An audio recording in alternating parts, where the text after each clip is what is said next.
그 최근에 주식시장에 보면 네. 뭐 이렇게 코로나19로 인해서 각국이 그 대규모 경기 부양책 네, 펼치고 유동성이 늘어나면서 이제 인플레이션이 점점 네, 네. 가속화되고 있는 상황이고 그러다 보니까 이 인플레 관련 수혜주 네. 이를테면은 뭐 해운주도 그렇고요. 네네네. 그다음에 뭐 조선주도 그렇고요. 음.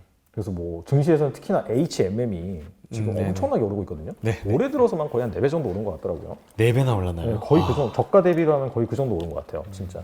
그리고 뭐 현대중공업, 지주, 네. 뭐 이런 기업들, 그 다음에 뭐 포스코, 철강, 그 다음에 뭐 정유 이런 주식들이 지금 막 분위기가 되게 상당히 좋거든요. 네네네. 근데 이런 주식들이 또 결과적으로는 그 장부에 여러 가지 자산이 기재되어 있는 네네네. 그런 기업들이고 그래서 뭔가 이런 주식을 투자함에 있어서 뭐 투자자들이 꼭 봐야 되는 그런 재무제표 항목이라든지 최근에 저렇게 인플레이션과 관련해서 뭐 해운주, 뭐 조선, 네. 뭐 이런 철강, 네. 이런 어떻게 보면 기초산업이라고 그래야 되나? 그쵸. 그런 종류의 회사들의 재무제표는 굉장히 어려워요. 예, 그 어떻게 보면 작성하는 것부터 해서 네. 분석하고 뭔가 정리하기가 그냥 단순히 제조해서 물건을 판매하는 회사들이랑은 조금 다르거든요. 아, 예, 왜냐하면 제조해서 물건을 판매하는 회사는 그 제조하는 시간 자체가 오래 걸리지 않잖아요. 내가 화장품을 판매하는 뭐 예를 들어 아모레퍼시픽이다. 그러면은 화장품 만드는데 그렇게 오랜 시간이 걸리는 게 아니잖아요. 네네.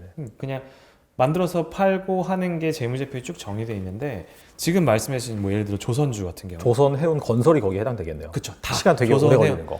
조선 해운 네. 건설 대응이 네. 제가 예전에 이제 신입회계사 때 대우조선해양을 감사를 나갔던 적이 있었거든요. 아, 그럼 보면 배 하나도 만드는데 네. 막 몇 년이 걸리거든요. 네네. 몇 년이 걸리는 것들에 수반되는 여러 거래를 회계 재무제표로 정리해서 옮기는 게 사실은 회계사들도 굉장히 어려워하는 분야예요. 그러니까 계산할 게 굉장히 복잡해요. 얘네들은 그럼 매출을 어떻게 인식할 거냐?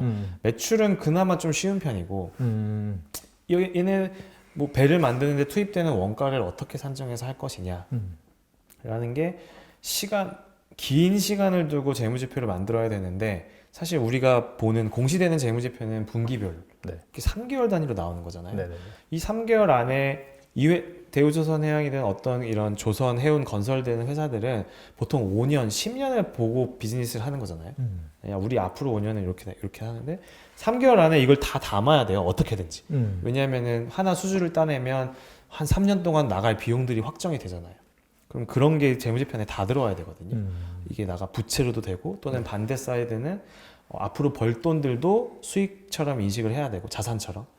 그러니까 그런 게 재무제표에 농축되어 있다 보니까 해석하기가 엄청 어려워요. 그래서 일반 투자자분들은 전문적인 지식을 갖고 있지 않은 일반 투자자분들은 저런 류의 투자를 재무제표를 보고 하는 건 쉽지 않아요. 네, 제 개인적인 생각이긴 하지만 왜냐하면 제가 봐도 이 재무제표에 대한 판단으로 조선 투자를 하진 않는 것 같아요. 네, 다른 이유들로 다른 거시적인 경제 기반이나 사실 지금 최근에 오르는 것도 여기 회사들이 재무제표가 좋아져서 오르는 그런 건 아니잖아요.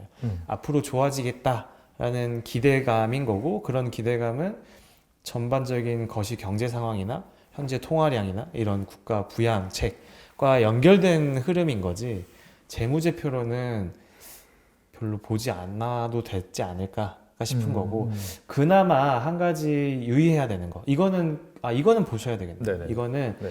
지금 말씀드렸다시피 조선 해운 건설 재무제표는 만들기가 굉장히 어렵고 이슈가 많아요. 그러다 보면 어떤 여지가 있냐면 주관적인 요소가 개입될 가능성이 많아지고 약간 자의적인 그런 그렇죠. 부분이, 예. 그럼 그게 안 좋은 케이스로는 분식까지 갈 수도 있고 사실 그거에 얘가 대우조선해양 같은 경우잖아요.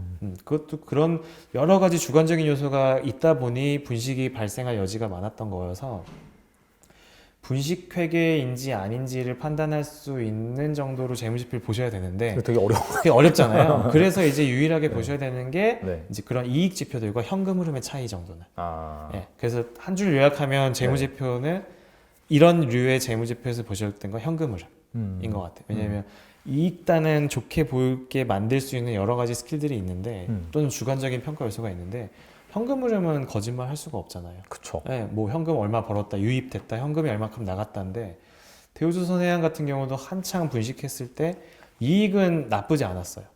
그러니까 그 당시에 경쟁사들, 뭐 현대나 뭐 삼성중공업 같은 경우도 모든 지표가 안 좋아지고 있었는데 대우조선해양은 지표가 그냥 쏘쏘였어요. 네, BEP 정도는 맞추는. 다른 회사는 지금 다 엄청나게 나쁜데. 네, 근데 한 동종 산업이 여기는 엄청 잘 되고 여기는 엄청 안 되고는 별로 발생하지 않거든요. 네, 어차피 서로 비슷한 경쟁력을 갖고 있다면. 근데 이제 대우조선해양이 이익단은 그냥 쏘쏘였지만 현금 흐름표는 계속 안 좋았었어요. 소위 말하는 영업 현금 흐름이 계속 마이너스였었거든요. 이제 이런 기업은 조금 조심하셔야 된다. 이 정도? 그러면 그거 그게 말고는, 네. 이익이랑 그 들어오는 그 돈이랑 현금이랑 차이가 나는 대표적인 원인은 뭐예요? 뭐 너무 많은데 대표적인 경우는 이익단에 있는 비용들, 예를 들어 가장 쉬운 건 감가상각비 같은 거는 현금 유출이 수반되는 비용은 아니잖아요. 네. 그래서 그런 차이도 발생하기도 하고, 또 가장 큰 거는 그 시기의 차이예요. 그러니까 뭐 어려운 말로는 뭐 귀속 시기의 차이라고 하는데, 예를 들어 회계상에 매출을 인식할 때 이런 업체들 같은 경우는 돈을 받지 않았지만 매출로 인식하는 경우가 되게 많아요. 왜냐? 돈이 들어올 거니까. 네, 근데 그건 맞아요. 그런데 돈이 들어올 거니까 매출을 인식하는 건 맞는데 회사 입장에서 그럴 수 있어요. 좀 빨리 인식하고 싶은 거야, 매출을. 네, 돈이 들어올 날은 이때인데 좀 더 빨리 매출을 인식하고 싶다 보면 매출은 좀 과대하게 계상되어 있는데 실제로 돈이 들어오는 거는 먼 훗날의 얘기잖아요. 그러다 보니 그런 시기의 차이가 그런 이익과 현금 흐름의 차이를 수반되게 만들기도 하고, 이게 이제 분식이 아니려면 결국은 금방금방 갭이 메꿔줘야 되는데 분식은 이제 그런 갭이 잘 안 메꿔지죠. 그게 이제 약간 그 상식적으로 일반 투자자들이 이해하시기에는 잘 이해가 안 될 것 같긴 한데 어려워요. 이게 매출이 인식이 됐는데 돈이 안 들어온다.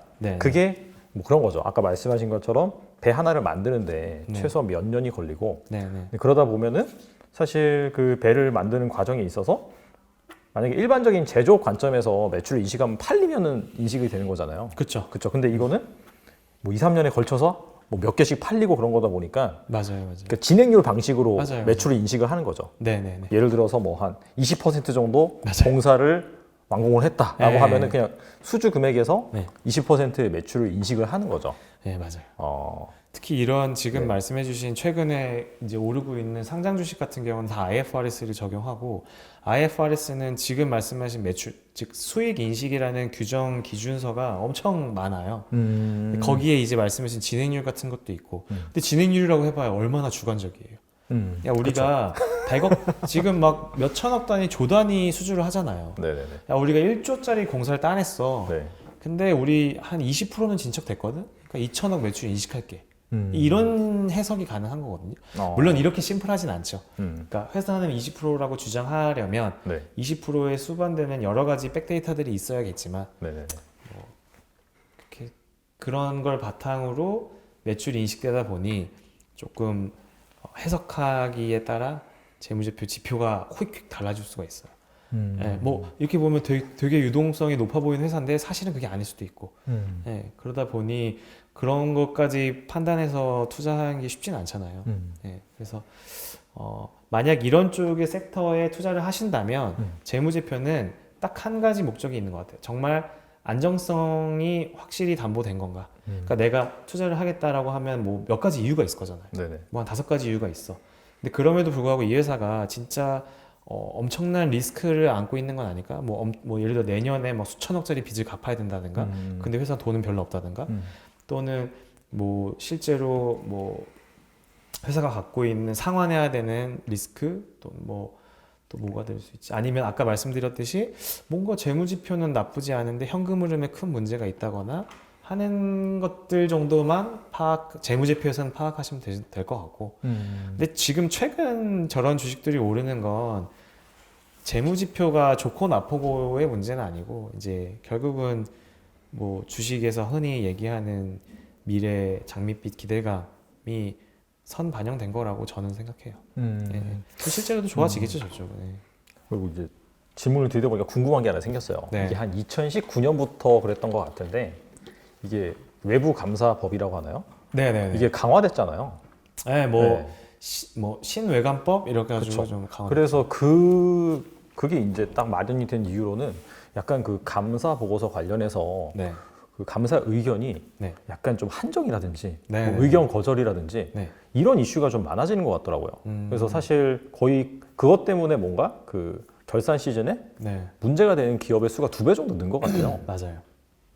이거는 뭐라고 여쭤봐야 되죠? 왜 그런 거예요? 이거? 그거는 제가 이제 네네네. 뭐 실제 실무의 이야기를 말씀드리면 네. 원래 뭐 아주 먼 얘기는 그냥 차치하더라도 제가 이제 대형 회계법인에 있었을 때만 하더라도 그 굳이 갑을이라고 표현한다면 네.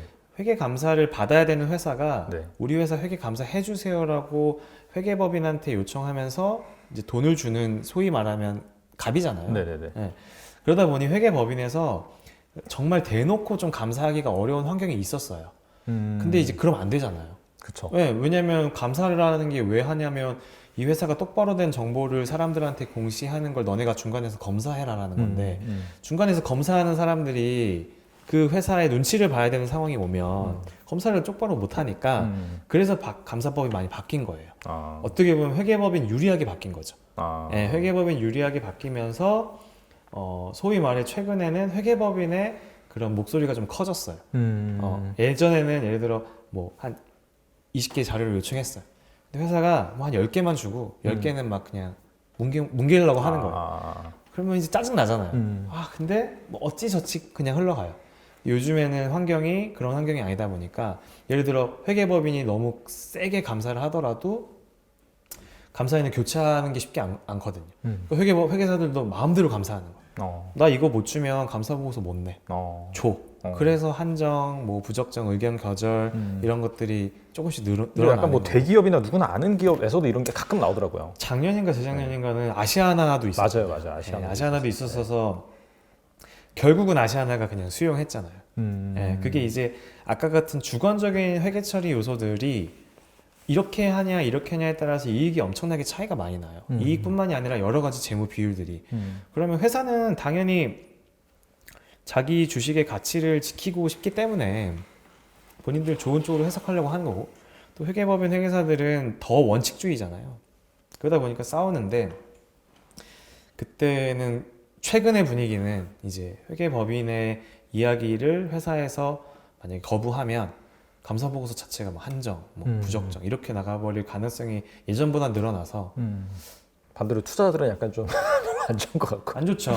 근데 또 긍정적인 요소를 생각하면 그런 이슈가 있는 뭔가 자꾸 감사보고서 지연되고 이런 회사들은 뭔가 이유가 있는 거예요. 그래서 사실 투자하실 때 뭐지? 한 번 더 정도는 봐야 되는 거는 의미가 있을 것 같아요.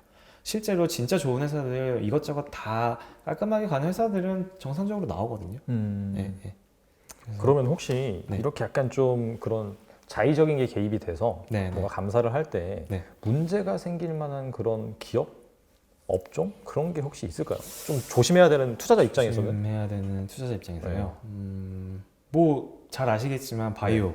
바이오. 왜냐하면 바이오 쪽은 어떻게 처리하냐에 따라 뭐 회사의 현황이 이렇게 보면 되게 건실한 회사인데 이렇게 보면 되게 안 좋은 회사고 똑같은 회사인데 회계 처리에 따라서 대표적으로 이제 그 비용을 개발비로 잡느냐 아니면 그냥 아예 비용으로 떨구느냐에 따라서. 근데 그거를 사실 누가 정답을 알겠어요? 그렇죠. 뭐 자의적인 회계사들이 거니까. 그걸 어떻게 알아요? 회계사들이 이게 야 이거 개발 자산성이 없어 그래서 비용 처리해 했는데 그게 나중에 잘 될 수도 있는 거잖아요. 또는 뭐 회사는 이렇게 자산 처리했지만 그 중에 대부분이 자산성이 없을 수도 있는 거고. 그러니까 이게 너무 그러니까 업앤다운이 심하죠. 이게 그 재무제표라는 게 원래 그런 게 있어요. 감사를 한다고 100점짜리 재무제표는 안 나와요. 그러니까 저는 개인적으로 어느 정도 규모가 되는 회사들은 100점짜리 재무제표는 불가능하다라고 생각하는 사람 중에 하나거든요. 수많은 예외 사항이 있고 이래서 그냥 감사라는 것도 이게 100점짜리는 아니야. 하지만 뭐 90점 정도는 되는 것 같아. 그러니까 이거 보고 의사결정해도 큰 문제는 안 생길 거야. 가 감사해요. 그게 적정이에요. 적정이라는 게 이제 맨날 배우는 게 이게 뭐 투자해도 괜찮은 회사다 이건 아니고 얘네가 보여주는 숫자들이 뭐 크게 문제는 없어. 그러니까 보고 참고해도 괜찮을 것 같아 정도여서 그런 거 있을 수 있고 또 재무제표로 어려운 것 회사들은 뭐 비슷하죠. 제약 바이오 쪽은 반대는 뭐지 컨텐츠가 주력인 회사들. 뭔가 이제 결국은 심플하게 말씀드리면 뭔가 무형의 자산이 굉장히 유의미한 회사들 있잖아요. 컨텐츠 회사도 사실 바이오 회사도 최종적인 제품은 유형의 어떤 재고지만 네. 그 전 단계가 굉장히 무형적인 성격이 강하잖아요. 뭐 그게 개발비인 거고. 그래서 무형의 어떤 컨텐츠 관련된 회사들 또 재무제표로 보기에는 좀 굳이 재무제표 봐야 되나 이런 이슈가 있죠. 오늘 나와주셔서 정말 좋은 말씀 많이 해주셨는데 감사합니다. 이렇게 불러주셔서 운영하고 있는 채널이 있으시잖아요. 네네. 오늘부터 회계사라는 네네. 채널. 그러니까 어떤 채널이고 또 이렇게 시청자분들 대상으로 뭐 어떤 유익이 있는지 간단하게 말씀해 주시면 좋을 것 같아요. 그 제목은 오늘부터 회계사고요. 뭐 그게 제목이 뭐 큰 의미를 담고 있는 건 아니에요. 그냥 어감이 좋아서 결정한 거고 저희가 찍는 컨텐츠들은 보통 기업 하나를 골라서 그 기업과 관련된 어쨌든 저희가 잘 할 수 있는 건 재무적인 부분이니까 재무적인 이슈나 히스토리를 좀 파악해서 이제 보시는 구독자분들한테 전달해드리는 컨텐츠고 그래서 저희 그 채널의 나름 그 슬로건이라고 해야 되는가? 그게 이제 기업을 통해 세상을 이해합니다. 뭐 이런 거거든요. 그러니까 이건 저희가 실제로 컨텐츠를 준비하다 보니까 어떤 하나의 기업을 선택해서 그 기업의 역사나 중요한 재무적인 이슈나 회계 처리나 이런 걸 보다 보니까 되게 인사이트를 많이 얻어요. 아, 사업할 때도 이렇게 하면 좋겠구나. 또는 뭐, 아, 이래서 이러한 경제적인 이슈가 생겼었던 거구나. 뭐 그런 것들을 조금 최대한 재밌게 보여드리려고 하는데, 네, 저희만 보고 있습니다. 네. 그러니까 뭐 비단 투자자뿐만 아니라 회계나 재무제표를 통해서 이제 세상을 보는 그런 거에 따라서 이제 이렇게 약간 좀 광범위하게 말씀해 주신 거잖아요. 좀 광범위하게 하는 거예요, 실제로도. 예. 그러니까 뭔가 저희가 고민을 했었어요. 투자자한테 적합한 채널을 만들려면 좀 결이 달라져야 되는데, 그건 좀 어떻게 보면 저희가 엄청 100% 전문가라고 얘기할 수 없는 분야여가지고 어설프게 하지 말자. 그 투자에 대한 건 이렇게 대표님 같은 분들 훌륭하신 분들이 많아서 그런 쪽은 아니지만 그래도 뭐 투자를 하시는 분들도 얻어갈 건 분명히 있는 것 같아요. 네. 그냥 뭐 재미로 봐주시면 되는 채널이. 근데 뭐 기업에 대한 그런 얘기를 하고 이제 장부를 본다는 것 자체가 거기에 나와 있는 그런 숨은 의미? 그런 거죠. 그런 것들 통해서 보다 보면은 분명히 이제 또 인사이트를 얻는 부분도 있고 살아가는 데 있어서 또 도움이 될 거라고 생각을 합니다.